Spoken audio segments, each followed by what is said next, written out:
ఇగో మీరందరూ తినండి. నాయనమ్మ దగ్గరగా కూకుని ఫోటో దిద్దుకోండి. ఒకటో రెండో మూడో.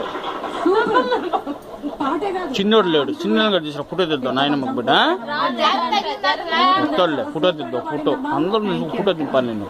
అండ్ ఈ పాటలో శాస్త్రి గారు ఇంతకుముందు చాలా సార్లు మనం విన్నాము. పురాణాల్లో ఉండేటువంటి పాత్రలు తీసుకొని వారి యొక్క గొప్పతనాన్ని వివరిస్తూ చెప్పేటువంటి చాలా పాటలు వచ్చాయి. అయితే ఇందులో ఈ జనరేషన్ వాళ్ళకి అర్థమయ్యేలాగా ఇప్పుడు ఉండే టెండూల్కర్ ని, అబ్దుల్ కలాం గారిని ప్రస్తావిస్తూ వారు రాసేటువంటి పాట నిజంగా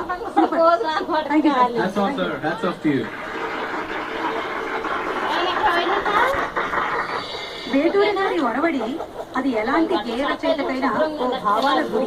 ఆ ఒరవడిలో ఒక మాదిరి గ్రామీణ కథలో రాజోగేయ శాస్త్రి గారు యుగల గీతం, మణికర్ణ గారి సాహిత్యంలో హేమచంద్ర సైంధవి ఆలపించిన ఈ ప్రేమ గీతం స్వరకల్పనకి స్వరకల్పన, పదకల్పనకి పదకల్పన అమర్చినటువంటి గీతంతో మన ముందుకు వస్తున్నారు కృష్ణ చైతన్య, మాళవిక అండ్ హారిక.